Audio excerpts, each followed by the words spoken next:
Hello and welcome to Tech 24. I'm Anelise Borges. Coming up, caught red-handed.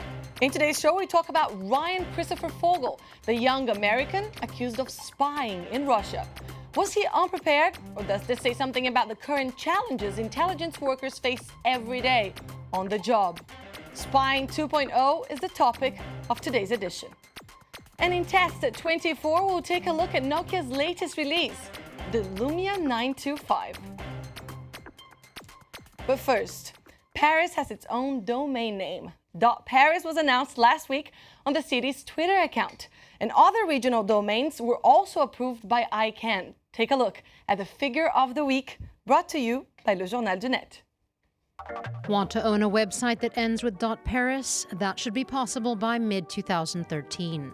ICANN, the organization that regulates internet names, has greenlighted 300 generic top-level domains. They'll join the much-used .com and .org suffixes. Of the 300, only 6 were obtained by French organizations, whereas 50% went to U.S. organizations. That includes 22 for Amazon.com. At $185,000 a pop, that'll cost them a whopping $4 million. Officially, Ryan Christopher Fogel worked as a junior diplomat at the U.S. Embassy in Moscow. According to Russia, he's a spy working for the CIA. Fogel was arrested last week, carrying wigs, maps, compasses, wads of cash, and a letter addressed to potential Moscow operatives. Was he just an unprepared, inexperienced spy? Or does this say more about the current challenges intelligence workers face every day on the job?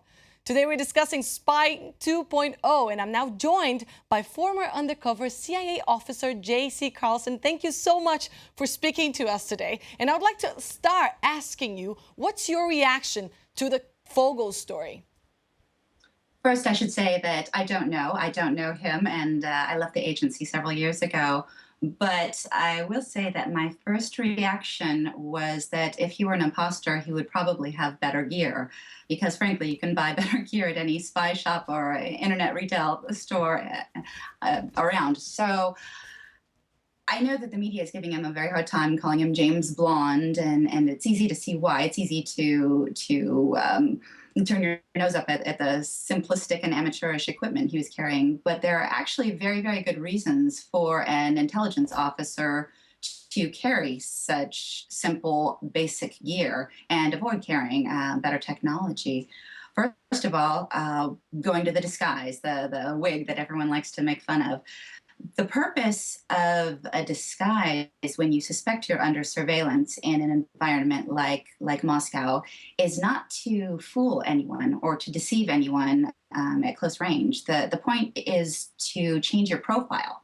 If you know you're under surveillance, you want to give your surveillance team easy ways to describe you so that you can evade and avoid the next surveillance team. So that means, for example, wearing a blonde wig and a red jacket so that when you get on the subway, you're the tall blonde in the red jacket, and doing a quick change. And again, that's going to leave you with only basic equipment so that when you get off at the next stop, you're instead the brunette wearing the blue baseball cap. You're changing your profile. And then regarding the letter that everyone's mocking as well, because it did read like the Nigerian scam letters, I agree with that. I definitely see why people say that. But there's also a good reason to stick to a typewritten letter. Anytime you're carrying any sort of technology, whether it's a thumb drive or any kind of recording device at all, you are leaving an electronic trail. So if you know that you're likely to be under surveillance, you have to be prepared for the worst case scenario. You have to be prepared for arrest. And the whole point is to avoid giving away any sources or methods if you are in fact arrested. So even a phone or any kind of GPS-enabled device rather than the map and compass also provides the arresting service with a history of your movements and perhaps a history of the movements of whichever of your colleagues carried the device before you. So sticking to the simplistic gear actually makes a great deal of sense in certain environments. All right, now spies or intelligence workers must do more than simply take advantage of technology. They must always be one step ahead of everyone else. How can spying survive or even evolve in an era where information is no longer for the privileged few, but available to all on the internet? It's definitely true that the internet has changed the spy game. I mean, we all saw the Arab Spring unfolding on Twitter faster than the CIA could keep up with it. And it's true that a great deal of data is out there that used to be considered classified or at least sensitive. Not long ago, something as simple as the organizational chart or a phone directory of a government ministry from a denied area country would have been considered a perfectly good day's work, a perfectly valid intelligence report from a CIA officer. But now that information is readily available on the internet. So that means that a lot of the low-hanging fruit is available out there and is making it harder for intelligence officers really on a day-to-day basis. And what's the future of intelligence work, in your opinion? Is the field spy a dying breed to be replaced by the hacker? Absolutely not. Data is great, but data will never give the full picture. Again, we're not governed by data, we're governed by people. And it's only by getting close to the decision makers and understanding the factors, the preferences, and the vulnerabilities that and those are the people that intelligence officers target, that you will ever truly be able to predict world events. Data only tells you a small piece of the puzzle. You can have all the correct data in the world and still come to the wrong conclusion. So it's getting close to the people, and that's what intelligence officers do, that provides the full picture. Thank you so much for joining us today, Mr. Carlson. I thank you again. And we're going to have to move on now. It's time for Test 24. Nokia announced its latest smartphone, Nokia Lumia 925, last week. The body has been upgraded. The frame's now metal, which also works as an antenna, and in theory lends itself to improved reception. The AMOLED display is super bright, 600 nits. It's the brightest OLED screen you'll find in the market.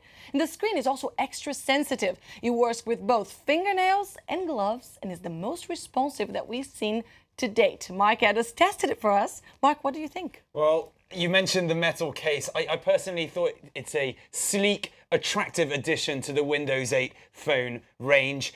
What I really love, the camera. It's basically got its own Instagram-style app where you can make the changes, the edits, before you've even taken the photo, which is fine, but also after. So that's a lot better than the Samsung S4, which you have to do beforehand. We'll take a nice little photo of you there.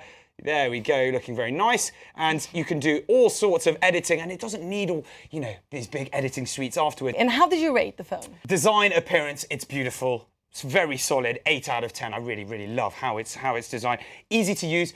You've got to get used to the old, Windows 8, but I found it relatively easy. The problem is the value for money, Anelise, €599. Considering it's putting itself in the best in class against the Samsung S4, against the iPhone 5, it's at that price. I'm probably not going to buy it. And thanks for that, Marc. And thank you for watching this edition of Tech 24. Don't forget, you can give us your feedback on the show via Facebook or Twitter.